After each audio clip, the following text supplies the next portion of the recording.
When you need to build up your team to handle the growing chaos at work, use Indeed Sponsored Jobs. It gives your job post the boost it needs to be seen and helps reach people with the right skills, certifications, and more. Spend less time searching and more time actually interviewing candidates who check all your boxes. Listeners of this show will get a $75 sponsored job credit at Indeed.com/podcast. That's Indeed.com/podcast. Terms and conditions apply. Need a hiring hero? This is a job for Indeed Sponsored Jobs. This episode is brought to you by Workday. Workday is the enterprise AI platform for HR, finance, and IT with a deep understanding of your organization's context and guardrails, giving you accuracy to not just get work done, but get it done right. It's a new Workday. This episode is brought to you by Tidy Cats, here to level up your litter game with their new Performance Plus lineup.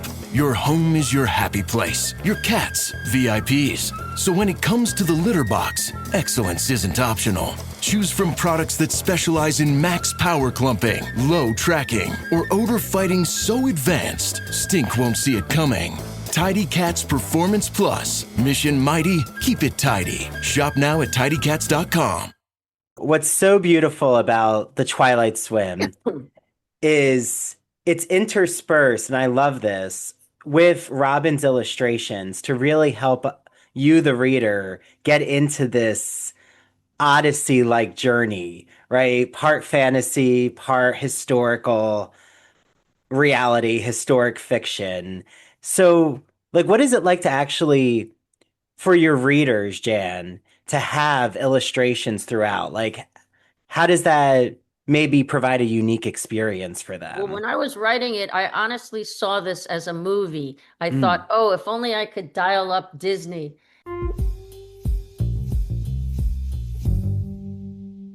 Hi, everyone. So before I even introduce myself, because you probably know who I am if you're listening, I am so excited because I'm joined with my friend, my undergrad advisor, all things just an inspiring person to have in my life. And I'm so grateful. Jan Balakian, who has come out with her new novella called The Twilight Swim, featuring beautiful illustrations by Robin, who's also joined with us. So Robin and Jan grew up together, which is a very beautiful story, very meaningful to have them together on this project. So, well, welcome to the podcast. Thank you. Thank Glad you. I'm here. Yes. Thanks to you, Andrew. We're here. Well, welcome to the And Ivory you, Tower Jan. Boiler Room. Yes, and Jan, right? We always have to make sure Jan claims her space with her creativity, right, Well, Robin? Yes. So, well, I just wanted to know, even before we dig into just everything within the pages of the Twilight Swim, both of you growing up together or that kind of friendship you've had over these years, like what does that mean in terms of a creative partnership? I've learned so much from Jan. My God. I'm sorry. It's go ahead. True. It's she's given me the courage to move through the creative process, which is, can be daunting at times, but this book was such a pleasure and such an honor to be a part of this. Yeah. And Jan, like for you is it like to have someone who is so deep also to the setting of your story with, the Hudson River, Fort Yes. Lee. The interesting story is that I did not come to know Robin until later in life. And that is a gift because it comes with more wisdom and all that age brings with it. But Robin actually grew up a block or two from Elizabeth Cady Stanton's house. Oh. And so a very historic part of town. So she is geographically connected to women's rights. Robin is. Yes. In addition to being an artist. Yes. And this is the town of Tenafly for everyone listening, which I still want to go to that. I think it's a butterfly park or wherever Elizabeth Cady Stanton's house is, there's a park that surrounds it. Is that right? Yes. Okay.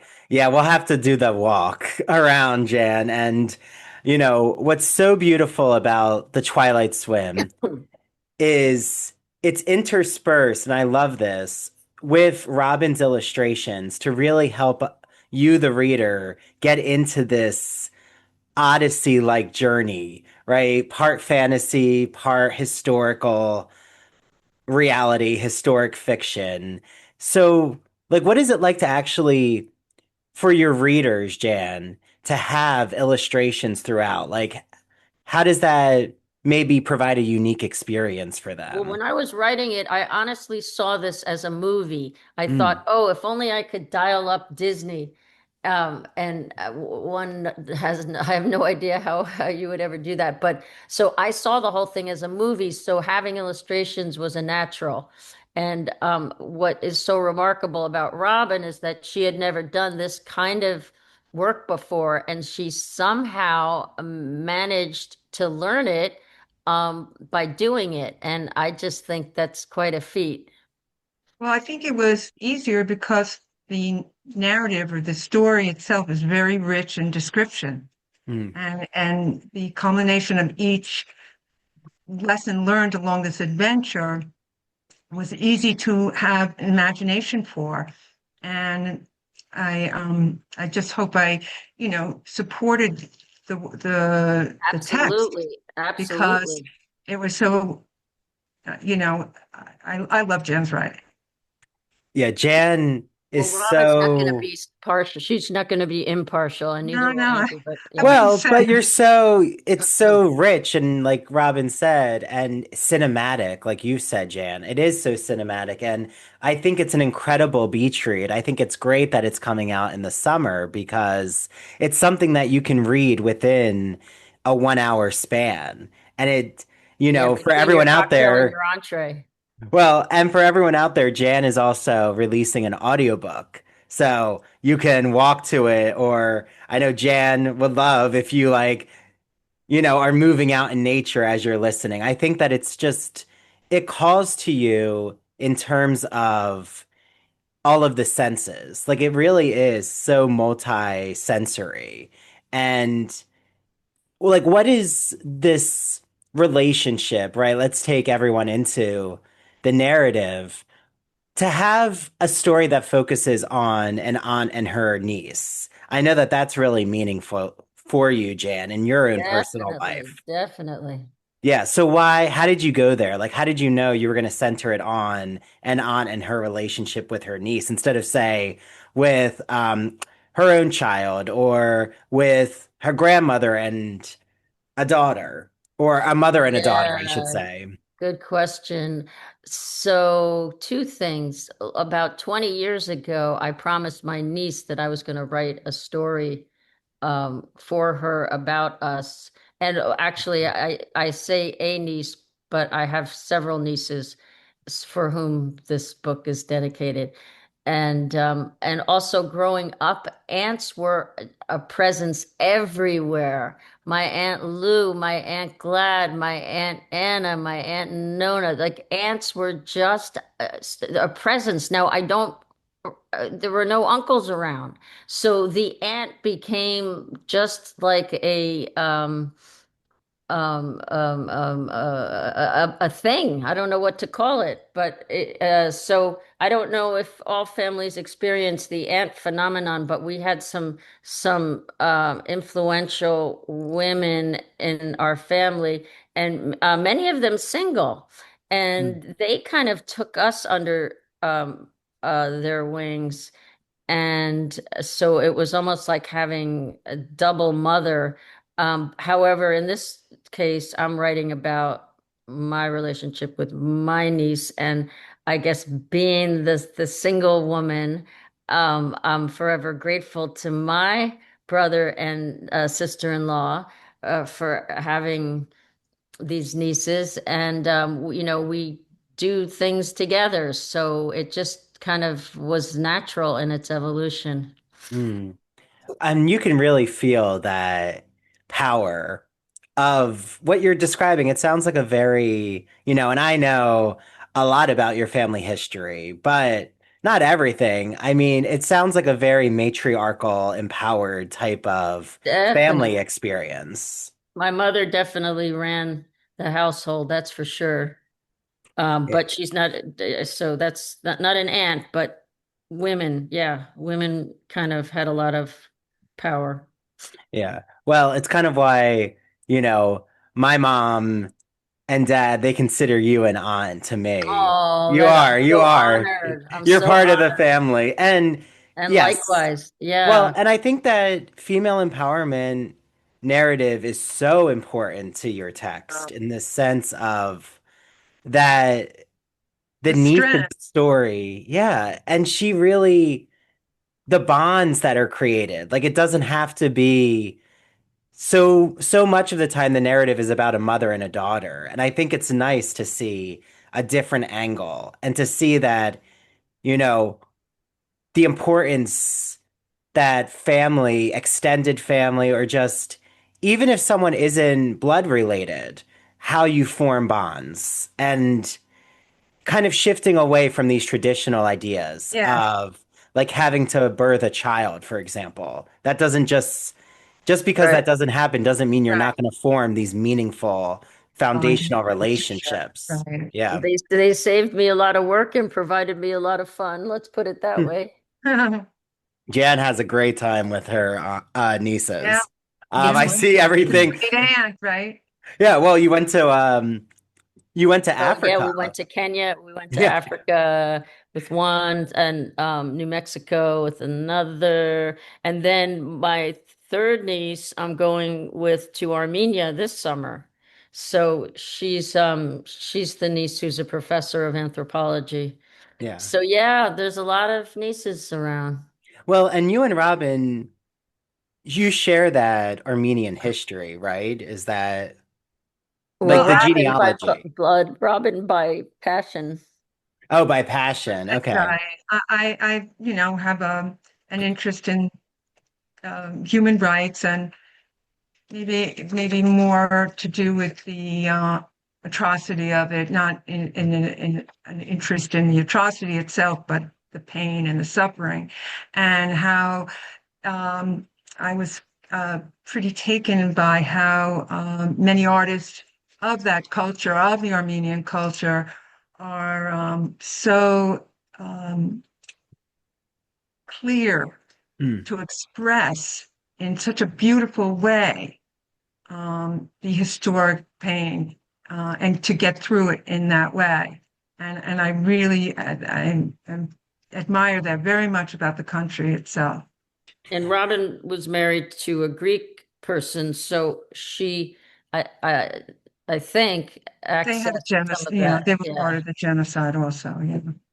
Yeah. Well, and the way that the Twilight Swim, the way you explore the Armenian culture, like I always find it really important, Jan, how you as a writer explore your own history, that it's like it comes up through conversation, but it doesn't necessarily have to be um forefronted as this text is going to explore the trauma. Like the trauma comes through the way that the family has processed it. If that makes sense. Like it's different Well, than that's quite a necessarily compliment. just, I'm you not a know, scholar at all of the genocide, so um uh but it's part of your heritage, you know, it's part it of is your part of my experience. heritage. And Yep, it Jane, you is. and I have spoken about epigenetics during our discussions on the phone, like prior to this, well, through the course of your writing of many different things. So, Yes. but I really wanted to also add to what Andrew said because it's very subtle. Hmm. And that's what really makes it so interesting, I think. And I feel like that's how family trauma travels is like when I was reading about the epigenetics of the Holocaust survivors, for example, and like history of trauma within like, you know, thinking I've talked with Jan about this with my own family, not necessarily knowing what the trauma was or hiding their Jewish identity. I don't know. There's so many questions that we don't know answers to, but it does pass down and there can Yes, be high instances of anxiety, of mental health that could go which affect every undiagnosed. aspect. Yeah, and it Yeah. really takes generations sometimes to heal, to work through it. I mean, especially if a family doesn't talk about it. Well, And yeah. yes. Yeah, what I was going to say is that being true, I tried my hand at that in my previous play. In this one, the focus is certainly not on the Armenian stuff, although it's a thread, but I was kind of th viewing this as more an American story of, two women or well, a girl and an aunt. But you're right, the Armenian piece is there. It's definitely there. Well, and in the event that they're going to, right? Can you educate, the viewers or listeners about what the event is that kind of like book ends your story? Yeah, right. And it does come way at the end. Would you say it's similar to Kaddish? It's a memorial Hoki Hankist, which the kids on the block call it a holy cow. I hope that works because it made me laugh. But the Hoki Hankist is a memorial service for someone who has passed away. So you could have it after 10 years, you could have it after 15 years, I believe, 20. So they're going to the Hoki Hunkist of their great grandmother on their mother's side. Yeah. Well, and see, like within like your narrative, this idea of loss and grief also is com complemented or paired with the idea of which is in the center of adventure and fun and excitement. Like that, even through the process of grief, you can There's hope. still celebrate life, right? Like celebration of life is really kind of what it seems like you're saying, Jan, is that this could even Mhm. happen years from when someone's passed away. You're still True. remembering and celebrating who they Right, are. right, Yeah. right. And I feel like that idea of when a loved one passes, um, the idea of a celebration of life Yes, that rather than it, death. yeah, it doesn't have to be. I mean, of course, you're gonna have sadness, and right, we all have our different ways of grieving, and Hmm. the way how old someone is, right, all of that matters. But like, if someone has lived such a long life and they just have really meant so much to people around them, to family, you really, in my opinion, you want to embrace and reminisce about everything, what they meant to the family. That it should be a celebration of their passage, hopefully Or to a better, into right. a better afterlife, or their spirit or their energy transfers into some exciting, paradise. That's what I hope. There's Yeah, a paradise.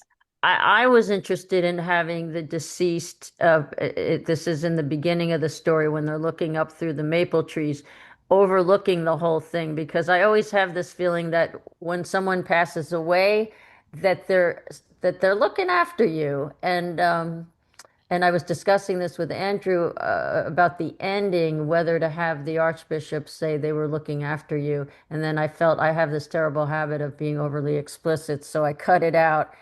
And but I was interested in that too, that they're gone, but they're not gone. They're looking after you. And I think your ancestors are all rooting for you from the other side. I know. I believe that too. I do. I believe in presences that people who've passed on, their energy can still be felt. Definitely. Um, and something that I find is such an interesting theme in your story, Jan, that really connects to like what Robin does in her illustrations is this kind of fantasy narrative in the just journey of an aunt, her niece, traffic on the GWB, which, if you live in the area, you know how bad the GWB traffic is. That can you explain to everyone? You had this idea of, well, what happens if to get to New York City, we'll just swim over, and go through the Hudson? Like, how did that come to you? Is it because you are a swimmer? Well, hardly a great swimmer, but I love No, she's an incredible I swimmer. Yeah, love, she's really wait, good. I don't know that, Andrew. We'll have to go swimming sometime. Okay. But I don't think you've seen me swim. But I'm staring out right now across the river. It is such a short distance between here and there that it seems to me a natural, like why wouldn't anybody want to swim across? I think it's less than a mile. It might be a half a mile. I'm looking at it. But uh,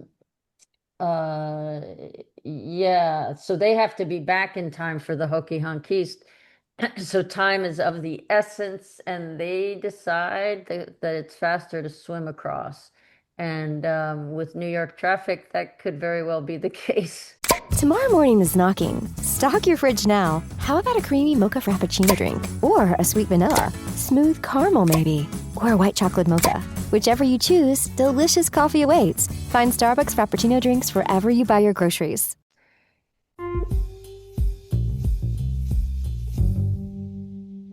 Why does anything exist? Why is there something rather than nothing? I think that's a question we all, as curious people, have asked ourselves. And let me tell you, Professor Stephen A. Simon's new book is so thought-provoking that I can't wait for you all to pick it up. He provides his experience as a professor of political science and philosophy to explore that question with such a variety of perspectives from science, religion, philosophy, and even mathematics. He helps us understand what could possibly explain the most fundamental fact of all, that anything exists. So you can get this from broadviewpress.com. The floodgates have opened with science fiction as a genre in my life because I owe this to my husband and I'm going to give him credit. He has really gotten me to think more about sci-fi, film, and literature. I have to say, Minority Report, absolutely amazing. And Alien, I mean, who doesn't love that alien coming out of that human body in the first film? So, Professor Jason Haslam's new anthology provides a lot of exploration with all different short fiction, so many sci-fi authors, over 200 years, including sci-fi that explores indigenous futurism, feminist science fiction, Afrofuturism. Again, you can get this on broadviewpress.com. And last but not least, my upcoming episode with Professor Matthew James Vachinsky explores his book, which is Original Inquiry, A Guide to Research for Undergraduates, a great toolkit for all faculty out there who are just trying to find a book that helps their students understand how to collect research sources and then, right, the hardest part, build and organize their essay with all of these sources and to make a cohesive argument. I can't recommend Original Inquiry highly enough. So again, all three books can be found on broadviewpress.com. Use the promo code Ivory Tower for 20% off.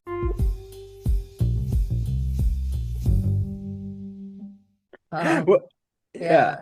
Well, and what inspired or do you feel like all of your immersion in texts like the Odyssey or Oh, texts that the center on journey episode. mythology Yeah. and like how mythology teaches us about reality? Like sometimes in the most fantastical of tales, we learn more about ourselves as people. Right. Is that kind of what was also I think I in your was think background? yeah, I mean doing the Odyssey. Oh, by the way, you said you were going to do the Odyssey this year. Did you end up doing it? I did do it. Okay. Yes. It's a tough one to get through because of the length, but I do episodes after I kind of do beginning, middle, end. But I just had in my mind the journey as Homer laid it out. And I can't pretend to compete with Homer, but that's certainly what I had in my mind. And then I was thinking, oh yeah, and then there's Huck Finn, and then there's On the Mm. Road, and then there's Thelma and Louise, and there are all these road stories or river stories, and so why not have the Hudson be one of them? I think Yeah. that was a great idea. And just keep funneling all the adventures along the way that they have and the imagery that came to mind with, the fortune to, I don't want to give the story away, but No, you can yeah, give I away mean, anything you and want. I think that um just that the whole, it's so well put together, Yeah. the adventures, the underlying kind of in self-improving stories or learning stories, about oneself and how to solve problems and the whole idea of family. It was really just worked. It I does. It I does. struggled with the fact that I had a foot in many different genres, and because there's I can't remember how it. I think it even began as a kind of Spencer, what's his name? Spencer Johnson. Spencer Johnson has these series of books with like life lessons, and I'm embarrassed to say that somewhere in the genesis of this story, I had in my mind, oh, I want to do a life lesson book. But then I also wanted to do a magical fairy tale, and then I also wanted to do realism. And so it's this a strange blend of all these different No, And it genres. works, it's and it not works. strange. It's what we need right now, I Yeah, feel, is yes, very our kind. minds are fractured in this current Yeah, state of affairs yeah. in the country. And I me think too. we need that. Well, I'm We glad need you the feel it works. fantasy. Yeah, I'm glad you feel it works. Yeah. Well, and even like the metaphor of swimming or that journey of swimming. I was just listening to Anne Lamott, the writer. Oh, yes. Yes, and her book called Bird Bird by Bird, I think is what it's Bird, called. yeah, that's an older Yeah, book. yeah. Yes, yes. And she was talking about her writing advice. And she said, like, it's as if you're in a storm driving and you can only look at what's in front of you in the on the road and you can't see anything else on the sides or far in the distance. And to me, that's what I love about swimming is that you can only see a little in front of you. And especially if you're in murky water, you don't know what's coming next. And that's kind of like the writing process in a way. Yeah, yeah, Oh, which is God. since you brought that up, that's one of the things that the ant struggles with is that dealing with the unknown of the whole journey and how do you embark a on anything when you can't really see the destination, you don't know where it is, and you're not sure how you're going to get there. And so it's in part about that. Yeah. Is that what you love about writing, Jan? Is that uncertainty? Oh my God, it causes me a lot of distress. It causes because of my temperament. If I were a calm person, I think I would be able to enjoy those moments or days or weeks or months of being in a fog. But it causes me some unsettledness. I'm embarrassed to say, but it's the truth. I wish it didn't cause me unrest, but it makes me uneasy. And um, Well, it yeah. certainly creates that space that is uneasy for you, culminates in something that really works. And I say that about this piece and your Wendy Wasserstein book that you So wrote. good. Oh, Such a well, good that's a Yeah, book. different animal Oh, but altogether. it's so right. wonderfully done, Jan. I love that Wendy Wasserstein academic book you did. Oh, goodness. It's Yes, very, thank you for mentioning that, well, yeah, Robin. but it's almost two different parts of the brain to write a scholarly work, to write an academic project and to write Is there one you enjoy more in the oh, process? definitely, definitely. I prefer the creative. However, the unknown still causes me distress, but I much prefer the creative. Absolutely. Were there like moments, light bulb moments, or like were there moments of a dopamine hit of sorts during the writing? Like, do you remember any things that happened during the writing that really just got you excited? Like, you were like, okay, this makes sense. Um, I did not know that the woman who fell off the bridge would be Armenian. That one just threw me for a loop. I just was like, wow, yeah, let her be our let that connect the story of the homecoming. And I didn't know that they would land on that Langston Hughes bench. And so those really came out of thin air. Um, and let's see. And I wasn't sure from the beginning that there would be the memorial service, the Hokie Hunk East, Mm, because it could have been the blessing of the home. Um, uh, it could have been another Armenian celebration, mm, but I guess um, things that used to be. I'm thinking now. I'm dating myself. I'm thinking of the Barry Manilow song, "Things That Used to Be."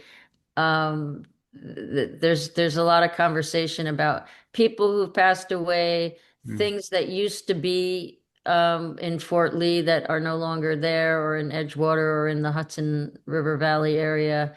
And so yeah, the beach that Bloomer's Beach used to be there during the WPA, and that interested me, like the past coming back to the present.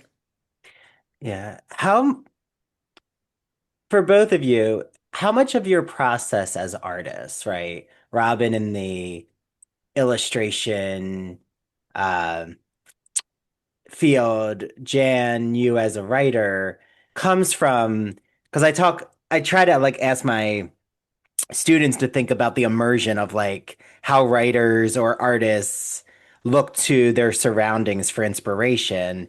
How important is that like hand boots on the ground experience of actually like journeying or like going to the spots where you're trying to create? Like, do you think that without doing that, it would be really difficult to try to convey if you don't like go out and explore as an artist? Like, if you kind of just stay inside. Robin, you want to take that? Again, I think that, the vehicle of art, well, art and art, or art for art's sake is something that I hold close to my heart, but the vehicle of it also serves a purpose through our experiences, through what we experience. Mm. And something in my mind will come to me, it will just gel. I mean, I know they have like um, artists have dry spells. I forget there's a term in, the writer. The writer's Um, block. yeah. Yeah, yeah. But I find there's a fluid sensory perception around me that I always relate to and practice with. And then all of a sudden it culminates into this idea. Mm. Mm.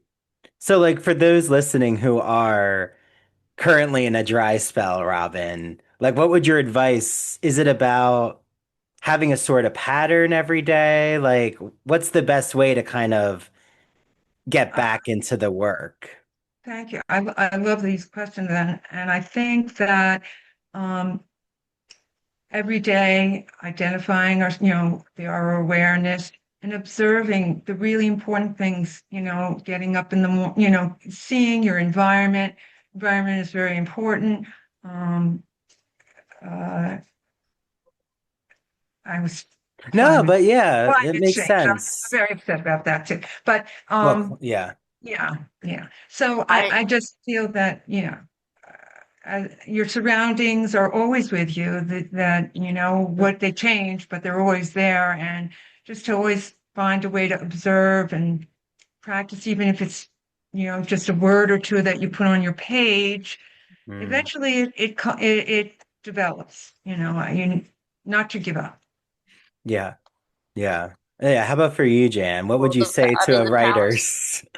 Yeah. Well, I don't know if this is what you're asking, but uh, during the pandemic, I moved in to my mom's place, and so my backyard became the Palisades in Fort Lee and Edgewater. And so every day to get a break, I would walk or run. In those days, I was running um, uh, through the Palisades along the river. So the geography, the trees, the birds, the ducks, the water, everything became part of me. And I certainly would could not have written this without that immersion into the Palisades. Yeah. Well, and I really feel nature, and yes, Robin, I definitely don't want to let what you said go unnoticed, which is the climate change Oh, crisis, yeah. which is devastating to, I mean, not just to us, but it's devastating to the animals, to the nature that's being impacted, right? And their ecosystems. Yes. Um, and nature is so important, I think. Like sometimes we all probably have those moments where you want to get as much done as possible. I know I talked to Jan with Jan about this, and I'm just like, I need to get outside. Like I need a walk. I Right. need Yeah, you're like good about that. well, I try because what happens is I feel stuck and then I'll walk and I'm like, wait, or I'll be moving and in Yep. motion something comes to me where I'm like, well, I didn't think to do this, but this makes sense. Or, oh, I should reach out to this person and work on this project. Like things just start to appear for you Yes. in that quiet, in that the calm, I think, of that environment. And it's what I love so much about what you've created, Jan. And I think having Robin, your images really bring to life and have us think about, say the older woman who's rescued from the water, and that's all I'm going to say because I don't like Robin. I don't want to give too much, but No, I think it'll entice yeah. readers. But I also think it kind of makes you think as a reader and seeing that illustration of, oh, like, is this a poetic, them leading her to the Langston Hughes bench? Is this a poetic kind of metaphor or thinking about what happens to someone when they pass? Like, oh, what if this is the great grandmother's spirit kind of Yeah. Right, calling to them? right. It's a really profound Yeah. moment. Visible puts the ultimate wireless hack in the palm of your hand. With unlimited 5G wireless data and hotspot designed to keep you connected, powered by Verizon's 5G network. And no contract holding you back. Plans start at $25 a month, or get the premium Visible Plus Pro plan and save $10 on your first month when you use promo code HACK. Make the switch at visible.com. Terms apply. See visible.com for details. Um, The story works. and Yeah. yeah, and was your original question about how environment impacts you? Yeah, I mean, yeah, it Yeah. seems like it impacts you Yeah, even right now as you're like looking out at the I'm looking out. water. But I also remember, and this could be the impetus for the opening, driving when my niece Sophia was little. And we would be stuck in traffic and we would have this discussion. Well, should we change lanes? And if we change lanes, are we going to be better off or worse off? Mhm. And so, and I started viewing, of course, the lanes of the bridge and the traffic as life lanes. And Mm. when do you change lanes? And is the quicker way there always the better way? And so I had I think those early journeys across the bridge inspired the opening. Yeah, your mind is such a powerful metaphorical place, Jan. It Yeah. is. It A is. Like magnet. It's a the way magnet. that you associate, and again, I think association, that kind of thinking is so I forget. I think I was watching something recently where they were saying, like, with intellect, it's about recognizing patterns. And I Okay. really feel like, both you, Jan, and Robin, or when I get to be witness to these conversations with you, the way that you bring together these images and like connect it to life lessons I really feel is why your writing, why the Twilight Swim can be read by middle school, high school, someone who's Oh, in assisted definitely middle living. school. 10 Like, years old, I think. I don't know. You tell me, 10 years old, I'm yeah. not sure. I was confused because one editor told me if a book is for every age, then it's for no age. And that kind of left me unsettled because, I mean, we think of all the Dr. Seuss books that are for all ages. I don't know, but this is certainly not a Dr. Seuss book. Yeah, but I also think that when editors or, right, as artists, I'm sure we've all gotten those critiques or we've all had to face um pushback with ideas. And I Right. I do think that the best work you create is the one that you finish.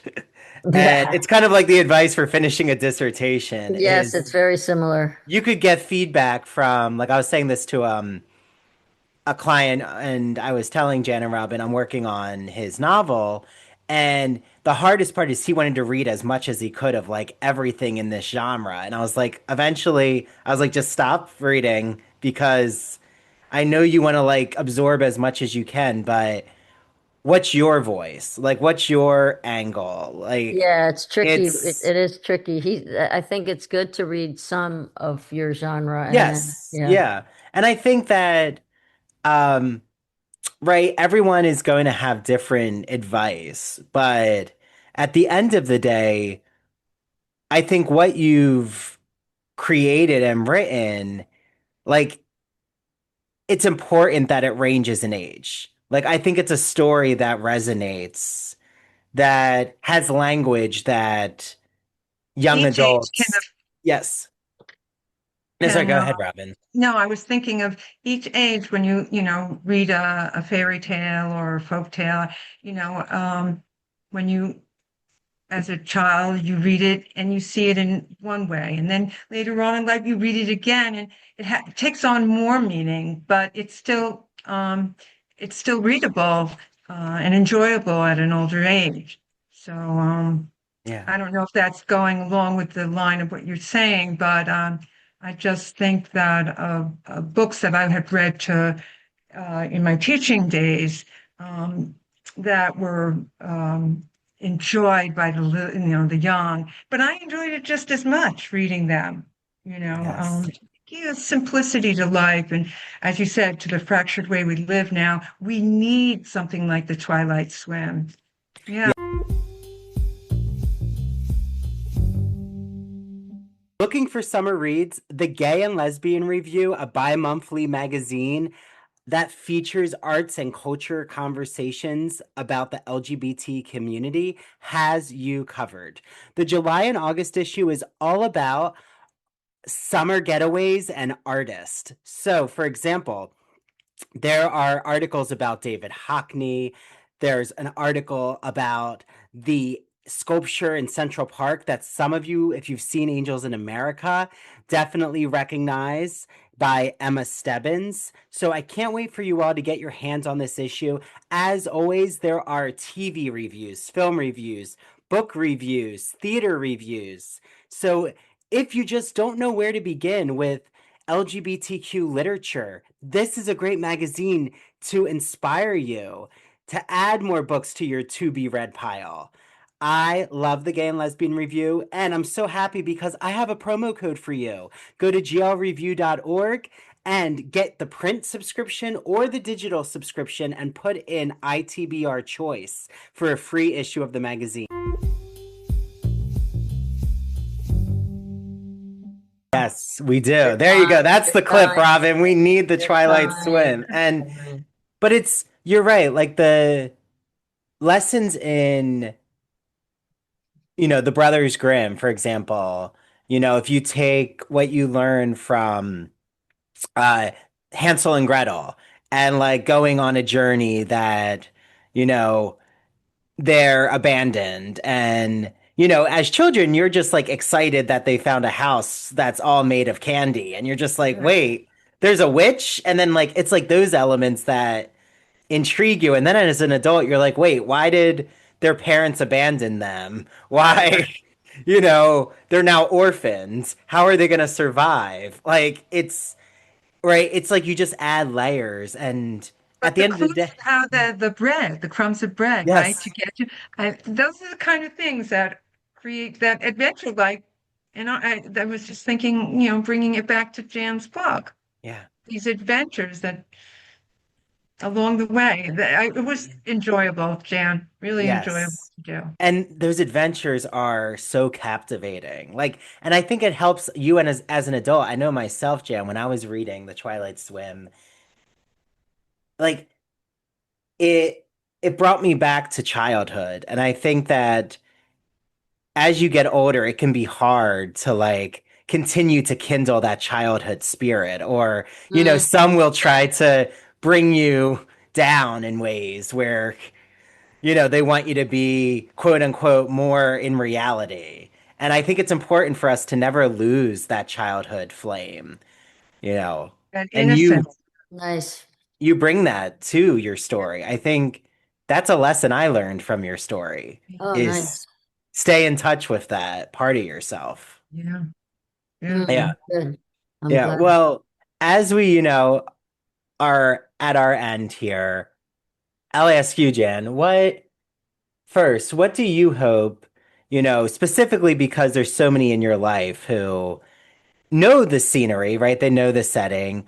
How about for those who don't live in the New York area, right? Maybe someone is reading, hopefully, from Kansas, for example.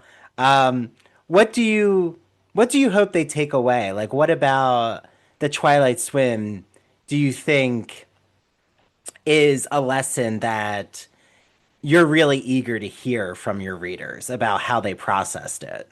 Mm. That when we go on journeys to reach a dream, our when we get there, our dream might be boarded up the way the Carnegie Deli is, but Mm. it's the journey that matters. So even if the dream is boarded up, the fact that you got there, you made that trek, that's what matters. Mm. Yeah. And So it doesn't matter where you live, right? doesn't matter. No, it's like you don't have to live in Greece to read the Odyssey.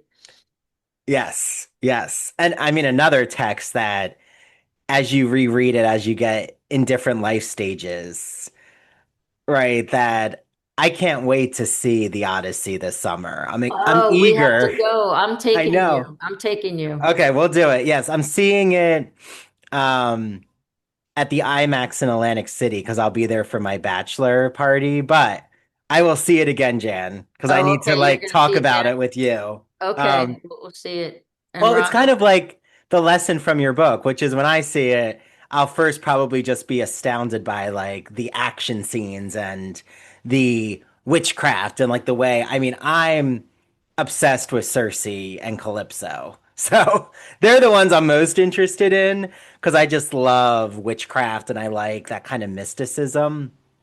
But I'm eager to see as you rewatch the film, it's like rereading the Odyssey, the way that politics, political intrigue, the marriage system with Penelope. Every time I Mm. look back and the suitors, and she's really holding out for a man who Odysseus is cheating on her, but she still is remaining faithful.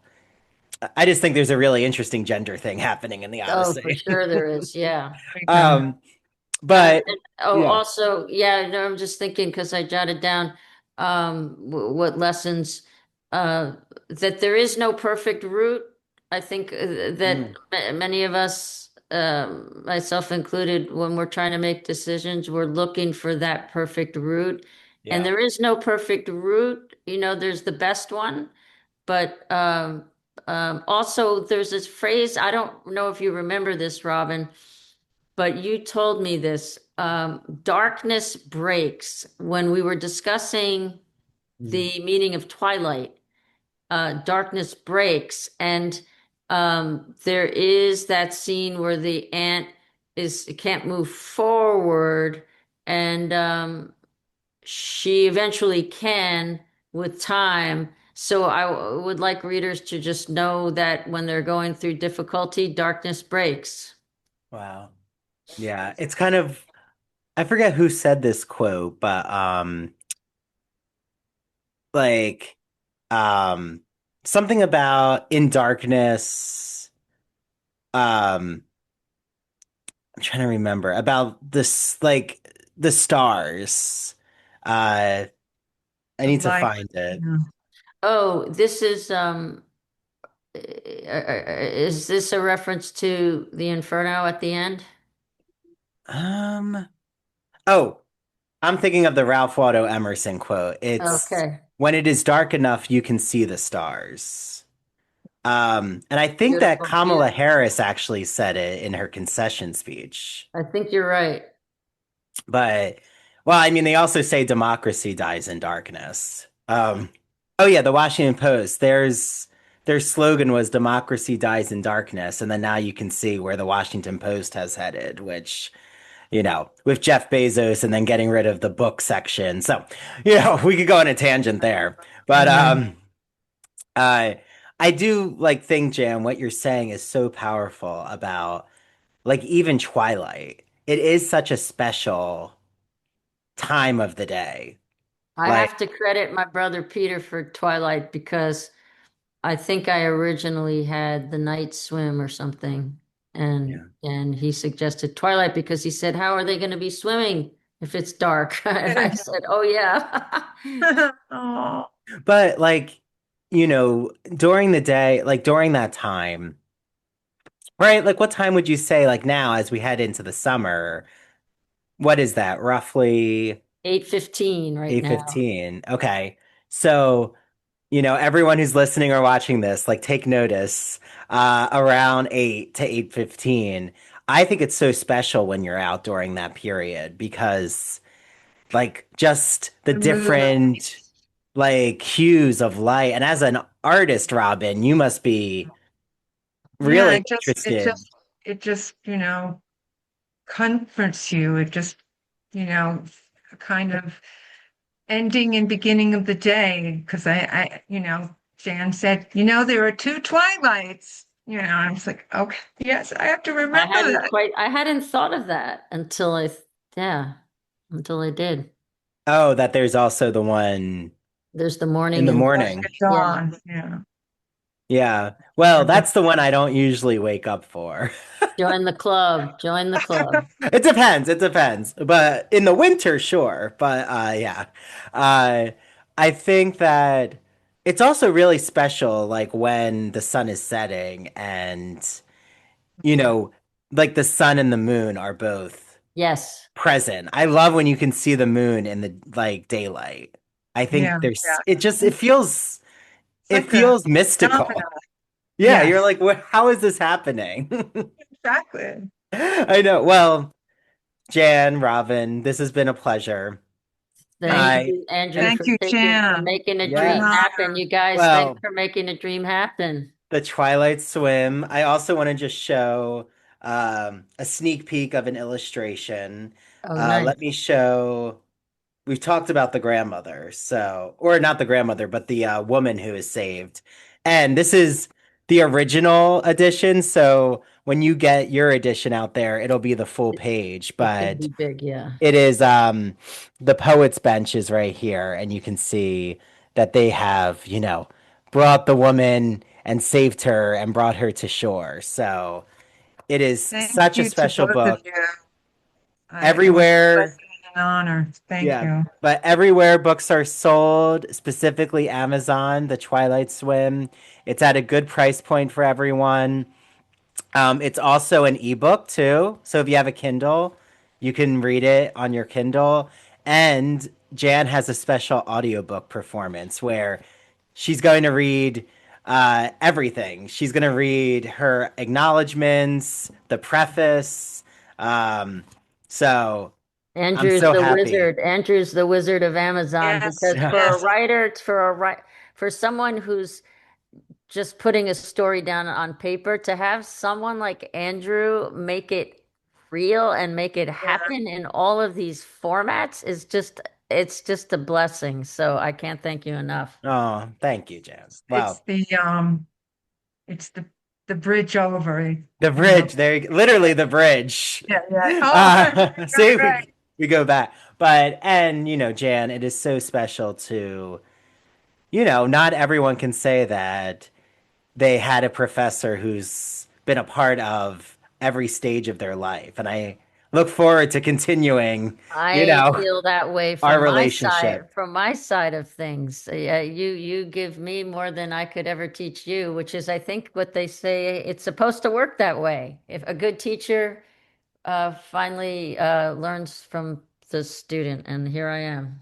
Well, that's also because you're such an incredibly empowering presence of listening too, of It's all wanting you, to learn. Andrew. Knowledge. No, Andrew is, I don't just say this because I'm trying to be complimentary, but there aren't many people who know how to seize opportunities and are so intellectually and artistically curious. And it's remarkable to see someone teach what, 5 classes at 4 different universities and run a podcast and help people produce books. It's amazing. It's amazing. Well, Wonderful. thank you, Wonderful. Jan. Well, and Robin, I'm so happy to have met you Very through well. this project. Yes, me too. And Jan will be, make sure that you follow Jan on Instagram. And there'll be a link to her accounts here and a link to how to get the book because Jan will be doing events throughout North Jersey. So stay tuned. There'll be library events. There's going to be definitely book signing opportunities. And I think as everyone's listening to this, Jan, those who are going with you to Armenia will also have That's right. copies. I'm gonna hold up the plane and make sure that everybody has a copy, Robin. There you go. Yes, just pass it Robin's out going to on the Armenia. journey. Robin's going to Armenia. Yeah. Yeah. Oh, that's going to be so special Yeah. going to Armenia. Yeah, I'm looking forward to it. Yeah. Well, I again, Jan, you can find Jan on Instagram, Facebook. Robin, how can everyone find your website, Robin, if they're interested in commissioning you for a painting? Oh, that's very nice. rluluart.com. That's RLULU art.com. Very Thank you, nice. Very Andrew. good. No, of course. Well, Jan, Robin, it's been a pleasure, and I'm Thank so you, happy that we Andrew. can celebrate the Twilight Swim. It's happened. It's here. Thank Thank you you so to much. both of you. Oh, Thank you to thank both of you. you.